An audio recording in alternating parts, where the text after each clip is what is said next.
C'était il y a un peu plus de 25 ans. J'avais 18 ans. Parmi mes copines, j'étais l'une des dernières à ne pas l'avoir fait. Ma mère était très ouverte. On pouvait facilement discuter de la première fois, ce n'était pas tabou. Quand j'ai rencontré mon premier petit copain, ma mère m'a parlé des règles, m'a dit qu'il fallait compter les jours. Je ne l'ai pas écouté. Je suis tombée enceinte à mon premier rapport sexuel. J'avais tellement peur de décevoir mes parents, peur d'être mère très jeune, peur de tout foutre en l'air. Finalement, c'est tout cela qui m'a décidé à tout raconter à ma mère. J'étais surprise de sa réaction. Elle m'a demandé si on voulait garder le bébé. J'ai répondu non, sans même consulter le on. Mon copain était assis à côté de moi. Une fois que ma décision a été prise, ma mère n'a pas hésité. Elle m'a dit que tout irait bien. On irait voir un médecin le lendemain. Il avait une très bonne réputation et il saurait s'occuper de moi sans mettre ma santé en danger. Ce médecin recevait des patients dans son cabinet privé, dans une grande et belle villa. Je ne sais pas combien ma mère a payé. Oui, c'est ma mère qui a payé parce qu'elle n'espérait pas qu'on paye. Je me dis maintenant que ce devait être une somme importante. L'opération. J'ai eu mal. Très mal. Je ne sais pas comment décrire la douleur. Quand je me contractais parce que j'avais très mal, le médecin me disait que c'était vraiment pas cher payé pour ce que j'avais fait. À l'époque, j'ai accepté ses commentaires, je me sentais tellement fautive, tellement coupable. Avec le temps, je me dis, mais quel coup! J'ai payé cher en FMG, mais aussi à cause des remarques désobligeantes. Mais au moins, j'ai pu avoir 2 enfants. 11 ans plus tard, parce que l'avortement avait été fait proprement. Je n'ai pas été chargé. Je crois que j'ai eu de la chance. J'avais la chance d'avoir une mère ouverte. La chance que mes parents aient les moyens de me trouver un médecin qui m'a avorté proprement. J'ai eu la chance d'avoir un choix. Nous étions en couple depuis 4 ans. En mai 2003, nous avions décidé d'officialiser notre relation, d'abord par des fiançailles et ensuite par un mariage civil. En octobre, je partais pour un stage d'1 an en France. Le mariage religieux attendrait mon retour car nos finances seraient grevées par les préparatifs du départ et les dépenses pendant le stage. Nos familles se fréquentaient déjà beaucoup, mais même après cette première étape d'officialisation, elles ne nous ont pas autorisés à vivre ensemble. Il nous faudrait attendre le mariage religieux prévu après mon retour. Nous avions décidé de vivre encore assez longtemps une vie à 2 après le mariage avant d'avoir un enfant. Mon ami avait des cycles menstruels très réguliers.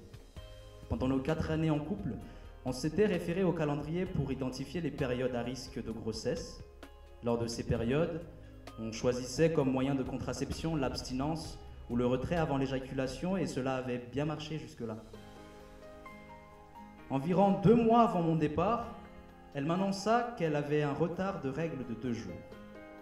On attendit une semaine environ, car ces retards peuvent se voir chez d'autres femmes au cycle régulier. On a d'abord fait un test dans les urines, puis un deuxième en utilisant 2 marques différentes. Les 2 tests étaient positifs. On a alors fait une échographie car il fallait voir si l'utérus était réellement occupé. C'était le cas. On s'est retrouvés dans l'embarras. Plusieurs choses nous ont traversé l'esprit. Il avait été décidé avec la famille que l'on ne concevrait qu'après le mariage religieux et qu'on attendrait encore 1 an après le mariage pour mieux vivre en couple avant de vivre avec un enfant. Je ne serais pas là durant les 12 mois de stage, ce qui voulait dire que si nous décidions de ne pas interrompre la grossesse, elle serait seule pendant quelque temps jusqu'à l'accouchement. Quelque chose la tracassait beaucoup. Ses parents occupaient une place importante dans la paroisse. Il serait mal vu autour d'eux que leur fille soit enceinte et que son mari n'était pas là dès le début de la grossesse et en plus avant le mariage religieux. On était en plein dilemme. On était malheureux, tristes, mais on avait peur d'évoquer la possibilité d'un avortement. Finalement, on a décidé ensemble de ne pas poursuivre la grossesse et de demander des informations auprès de nos connaissances. Qu'est-ce que l'avortement? Comment cela se passe? Et où on peut faire l'avortement sans risque et sans complications pour les grossesses futures. On a alors pris un rendez-vous par téléphone dans un cabinet qu'on nous avait conseillé. Pour le trouver, il fallait être guidé. Il n'y avait pas de plaque indiquant le nom du médecin. À partir du moment où on a obtenu le rendez-vous, on s'est senti triste, angoissé, mais la décision était prise. On y est allé ensemble. On ne s'est pas lâché la main, dans la salle d'attente pendant l'acte et après. Cela a duré 5 minutes au grand maximum, mais pour nous, c'est comme si cela avait duré des heures. Ma femme agrippait très fortement ma main quand elle percevait la douleur lorsque la sonde passait le col, mais aussi pendant l'aspiration. Le médecin lui a prescrit des antibiotiques et un anti-hémorragique. Pendant les jours suivants, elle a pu reprendre ses activités habituelles, mais moralement, elle était abattue. On s'est juré que plus jamais on ne recommencerait. Son cycle est revenu à la normale et notre vie de couple a repris, comme avant, et même plus intense qu'avant, comme mon départ approchait. Ensuite, depuis la France, j'ai participé à l'organisation de notre mariage religieux.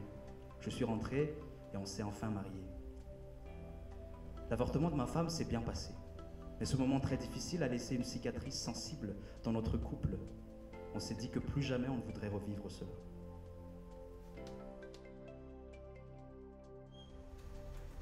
À 22 ans, on a peut-être le bac, peut-être quelques autres années d'études, on a peut-être une certaine indépendance, et on pourrait commencer à avoir une autonomie, on est peut-être jeune et plein d'énergie, mais on a des rêves plein la tête, et beaucoup d'ambition, et l'idée d'avoir une famille n'est pas encore d'actualité. Mais on est jeune, et on apprend aussi à être adulte. On goûte au plaisir de l'amour, ce qui avec le recul est pour moi naturel. Je faisais partie de cela. Et j'ai succombé à l'amour. Et je suis tombée enceinte. Mes amis qui avaient déjà expérimenté l'avortement m'ont déballé leur théorie sur le fait qu'il n'y avait pas de risque. Ils connaissaient quelqu'un qui pouvait bien le faire. Mais j'ai eu peur. Je suis donc allé auprès de mon médecin. Il m'a proposé de rencontrer le géniteur pour le convaincre de m'épouser parce que déontologiquement, il ne pouvait pas le faire et parce que je pourrais aller en enfer. Effectivement, j'ai vécu l'enfer. Comme le médecin ne pouvait pas m'avorter, je suis revenu vers mes amis, ceux et celles qui connaissaient une personne qui pourrait le faire. Une piqûre d'abord, peut-être pour atténuer la douleur, je ne me souviens pas. Puis une sonde que la sage-femme m'a insérée dans l'utérus. Elle m'a dit que le fœtus serait expulsé le lendemain. Je suis rentré chez moi et j'ai attendu. Je ne savais pas vraiment ce qui allait se passer, je n'étais pas préparé. En attendant le lendemain et l'expulsion du fœtus, j'ai souffert le martyre. J'ai eu 40 degrés de fièvre. On a dû m'emmener à l'hôpital en urgence. Et c'est là que j'ai finalement avorté. À l'hôpital, on n'a pas été bienveillant avec moi, même pas aimable. On m'a donné un antibiotique et on m'a renvoyé chez moi, sans me parler de contraception. Tout mon entourage, famille y compris, a interprété tout cela, l'avortement, les douleurs, comme une punition de Dieu. Mais moi j'étais prête à aller en enfer, si l'enfer existe. J'étais prête à aller en enfer au lieu de mettre au monde un enfant qui, lui, aurait vécu l'enfer. Si j'avais pu revenir en arrière, j'aurais tout de même avorté, parce que je ne pouvais pas, je ne voulais pas poursuivre cette grossesse, mais j'aurais préféré le faire dans des conditions de salubrité correctes. Je vis dans un pays adepte du puritanisme d'apparence. Je vis dans un pays adepte du respect d'une morale de pacotille, d'un idéalisme hypocrite et lâche. Oui, je vis dans un pays qui ne respecte pas la femme, tout simplement. Comment un pays où la vulnérabilité financière, intellectuelle, psychologique et physique des femmes est aussi répandue, comment un pays peut-il taire à ce point les statistiques sur les abus sexuels, sur les femmes de tous les âges, sur des personnes qu'on n'oserait même pas encore qualifier de femmes? Comment un pays peut-il occulter ainsi l'accès aux chiffres liés à la pratique de l'avortement? Comment un pays où l'accès à la contraception est toléré, est encadré, comment un pays peut-il encore oublier de mettre un cadre légal à l'avortement? Comme pour nous dire, bon, non, nous avons déjà tout fait pour que vous ne tombiez pas enceinte, maintenant débrouillez-vous. Et pourtant,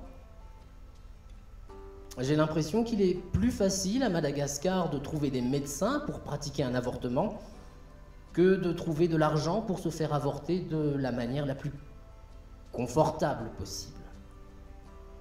La qualité d'une IVG à Madagascar est proportionnelle à la somme investie ou sacrifiée. Comme j'imagine pas mal d'hommes de mon âge, j'ai fait face à plusieurs avortements,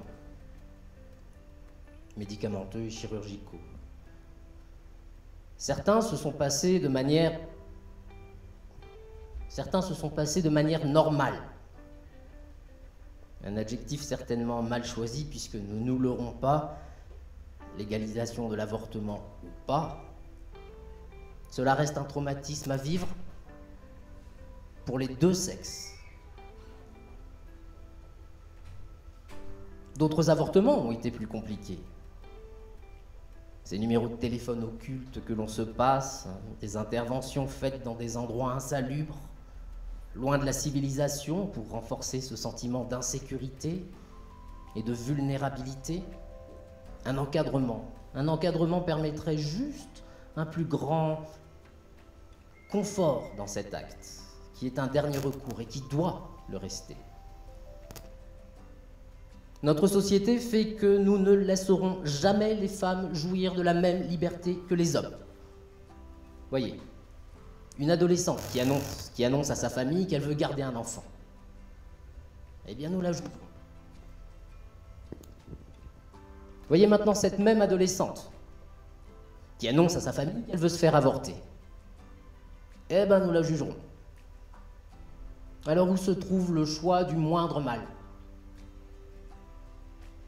Ce jugement s'est même fait sur une de mes tantes qui avait déjà 4 enfants et qui a décidé de garder son 5e. 4, c'est pas déjà suffisant? Comment elle va nourrir cette bouche supplémentaire? Est-ce qu'ils pourraient pas arrêter de se multiplier comme des lapins? Ce jugement s'est même fait pour une femme, que ma famille d'ailleurs tenait en haute estime, et qui a eu le malheur de révéler à quelqu'un de la famille qu'elle avait vécu une IVG choisie.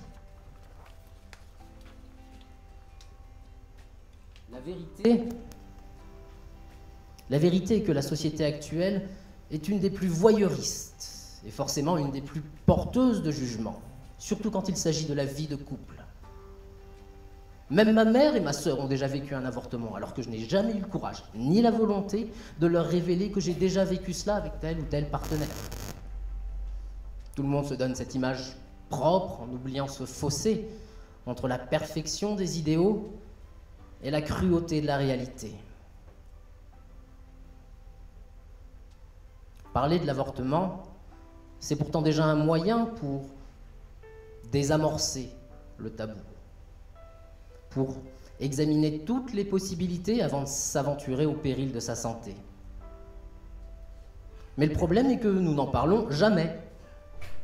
Ou alors nous en parlons avec l'a priori moral et religieux, puisque c'est la seule autorité qui ne souffre d'aucune contestation.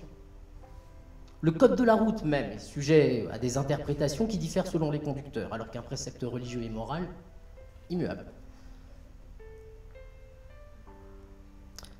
Je ressens toujours une culpabilité lointaine, mais non moins réelle, quand j'y pense. Mais j'assume totalement ces choix, dans la mesure où Je n'aurais même pas pu subvenir aux besoins de ces enfants. Que ce soit sur le plan matériel, psychologique ou même purement physique, du fait de mon immaturité ou de ma réticence d'origine. L'argument décisif qui m'a désinhibé vis-à-vis de ce tabou, c'est l'évolution de notre société. Dans les temps reculés, une femme se devait de rester à la maison, à s'occuper des enfants, qu'importe le nombre. De nos jours, il est quand même difficile pour un couple de se permettre une vie décente avec juste le salaire du mari. Au même titre que les hommes, et dans ce souci d'égalité que l'on clame à tort et à travers parfois, les femmes ont ce droit de subvenir aux besoins de la famille et par conséquent, de choisir les moyens qui peuvent servir cette égalité. La dernière fois où j'ai été confronté à ce choix, j'ai confié la décision finale à ma partenaire. Avec cette personne, et c'est d'ailleurs la seule fois où cet argument s'est présenté, nous avions des projets de carrière qui exigeaient de s'y prendre assez tôt, parce que passé un certain âge, cette carrière aurait battu de l'aile. Elle m'a dit sans détour que sa carrière passerait avant, que son talent, qui est un don, devait être exploité dès maintenant et qu'un enfant, qui plus est non prévu, chamboulerait tout ce plan. Cela peut paraître d'une froideur extrême, mais je voyais bien que ce choix était difficile. Nous n'avons pas décidé en quelques minutes. Chacun a ruminé les conséquences de cet acte. Et c'est cet argument que nous avons présenté au gynécologue. Pourtant, je le répète, même si ce choix a été un déchirement innommable, je ne le regrette pas. J'ai par contre trouvé par la suite profondément abject que ce gynécologue, qui pratiquait un avortement par jour, nous dise qu'il y avait là-bas des femmes qui venaient chez lui pour tomber enceintes. Malgré sa réputation non usurpée, il a jugé bon de nous asséner ce prétexte de culpabilité supplémentaire. Nous pensions que le plus dur était fait, et il a fallu que ce gynécologue nous punisse en choisissant une IVG médicamenteuse. Alors que d'après les connaissances communes que nous avions, il pratiquait toujours des interventions chirurgicales, moins traumatisantes, d'après ma longue expérience. Et quand je l'appelais en panique pour lui expliquer que tout ceci n'était pas normal, il me disait qu'il fallait assumer cet acte contraire à la loi et que je pouvais aller très bien expliquer aux urgences d'un hôpital ce qui semblait être les complications d'une IVG dangereuse. Fort heureusement, par un heureux concours de circonstances, les choses sont rentrées dans l'ordre. Et avec cette femme, nous nous sommes aussi dit que nos enfants ne manqueraient jamais de rien. Et si nous avions gardé cet enfant, je n'ose même pas imaginer ce que seraient nos vies. J'ai vu trop d'enfants non désirés se faire battre, se faire balader d'orphelinat en maison de redressement. Certains chances se trouvent une famille, oui, mais les autres. Cet enfant que nous avons eu pendant quelques semaines, nous y pensons souvent, surtout quand on voit des enfants. Alors on se regarde, on soupire. On parle même parfois de faire des enfants quand cette tristesse nous gagne, mais la raison revient très très vite nous réveiller. La raison de notre choix revient toujours juste après. Et puis, nous ne regrettons pas. Quand je repense à tout cela, au plus profond de moi, je ne me dis pas plus jamais d'avortement. Je me dis plutôt plus jamais d'avortement comme ça. Je ne m'estime pas foncièrement mauvais, ou cynique, ou même fataliste. J'ai un profond respect pour la vie. Il m'est quasiment impossible de penser à tuer ne serait-ce qu'un animal. Alors pourquoi, me diriez-vous, serais-je à l'aise avec l'idée de l'avortement ? Eh bien parce que je ne regrette absolument pas d'avoir permis à cette personne que j'aime d'user de son talent pour véritablement vivre. Je ne regrette pas de lui avoir donné cette liberté auquel les femmes aspirent. Parce que nous avons agi en usant de ce droit pour lequel tout le monde vit ou meurt. La liberté. Le choix. Avant de légaliser, il faut en parler. Pour changer des mentalités, même chez certains gynécologues, apparemment. Pour ouvrir des brèches insoupçonnées, mais aussi et surtout pour écouter les arguments de ceux qui condamnent, pour essayer de voir où le bât blesse. Le simple fait de légaliser l'avortement ne fera pas baisser miraculeusement le nombre de décès ou de complications liées à un avortement dangereux. Mais tant que la religion restera un élément central de la société malgache, tant que les mentalités seront influencées par la morale religieuse ou un conformisme social, tant que des jugements seront prononcés, les femmes choisiront de faire une IVG de manière anonyme, discrète, dans des endroits où aucune trace d'elles ne viendra tacher les formulaires médicaux. Voilà pourquoi une légalisation intelligente doit se faire. Inclure l'IVG dans les programmes de planning familial pour enfin briser l'interdit, permettre des entretiens privés et de manière totalement confidentielle pour encourager les femmes à recourir à des traitements décents. Autant que possible, aligner les coûts, je le redis. Avorter est déjà assez difficile. Faisons juste en sorte qu'on puisse alléger ce poids avec une législation plus bienveillante à l'égard de ce choix.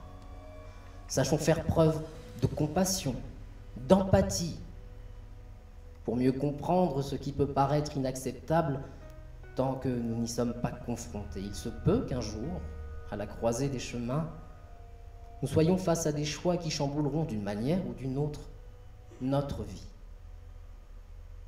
Des vies. Là, peut-être, nous saurons.